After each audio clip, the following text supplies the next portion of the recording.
గారు రాస్తున్నారు.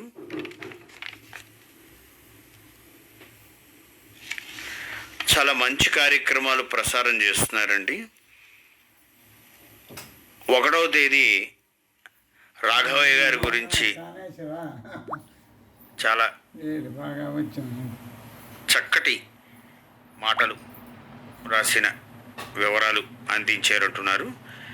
వీరి ఉద్దేశం సముద్రాల రాఘవాచార్యుల వారి గురించి. తప్పకుండానండి మీరు శ్రద్ధగా విని మీ ఆనంద స్పందన అందిస్తున్నందుకు వివరించిన శర్మ గారికి ధన్యవాదాలు అంటున్నారు. తప్పకుండా అందజేస్తామండి.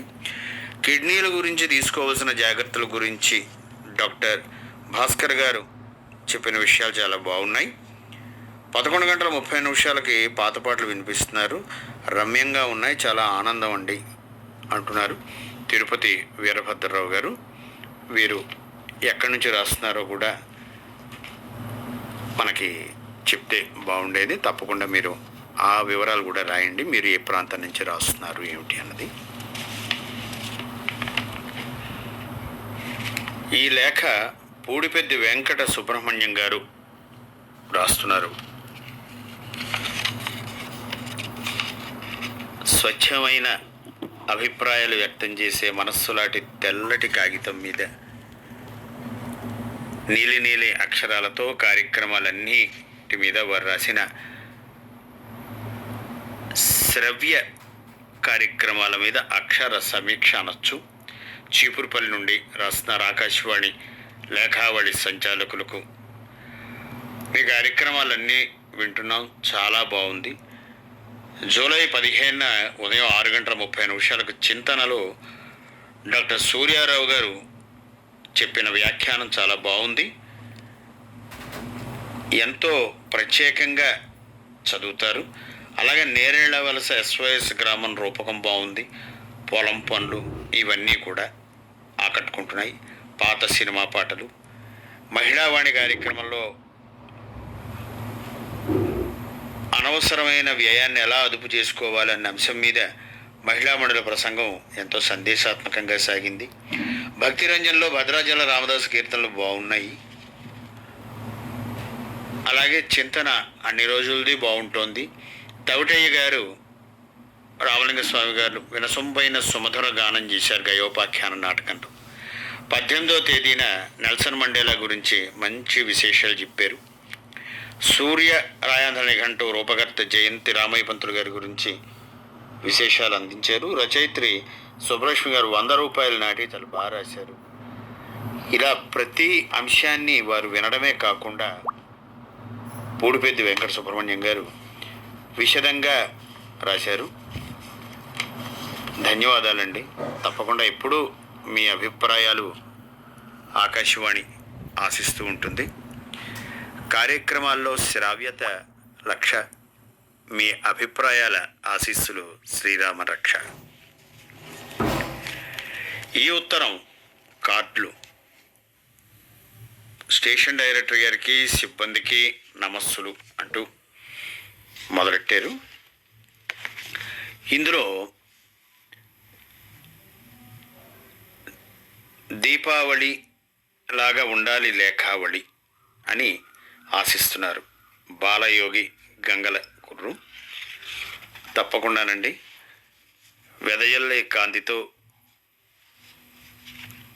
విరజిమ్మే శాంతితో ప్రతి లేఖా కళికతో మీరు ఆశించినట్టే లేఖావళి అధికారులు నడిపిస్తున్నారు.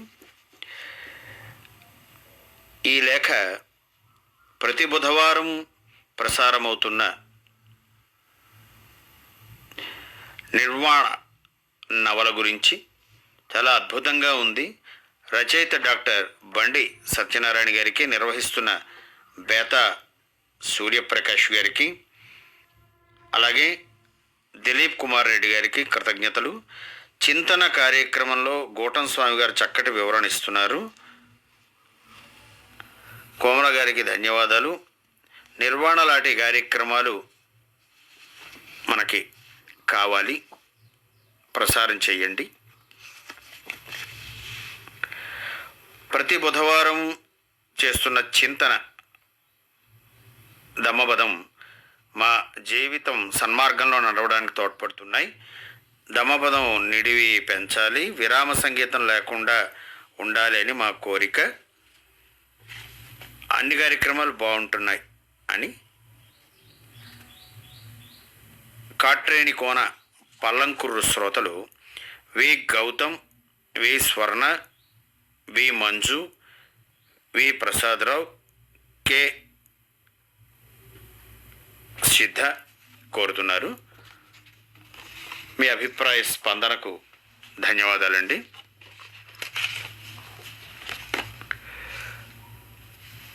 ఆకాశవాణిలో వస్తున్న చాలా కార్యక్రమాలు బాగుంటున్నాయి. మల్లీశ్వరి రవికిరణ్, హెచ్బి కాలనీ, విశాఖపట్నం నుండి ఈ అభిప్రాయాన్ని రాసి కొనసాగిస్తున్న విధానం. ఎంతెంత పందెం లఘునాటికి బాగుందన్నారు. నాటక రచన చేసిన రాగతి రమగారికి ధన్యవాదాలు. నిర్వాహకులు కాగరపతి సత్యనారాయణమూర్తి గారికి అభినందనలు. ఇలాంటి కార్యక్రమాలు మీరు మరిన్ని ప్రసారం చెయ్యండి అని వారు ఆశిస్తున్నారు.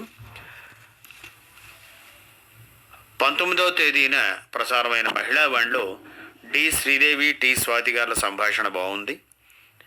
ఉదయ సమీరాల్లో జాతీయ ప్రసార దినోత్సవ సందర్భంగా ఆర్వి రమణమూర్తి గారి రచన మీకోసమే నేను చాలా బాగుంది. రాంభట్ల నృసింహశర్మ గారి పఠనం కూడా.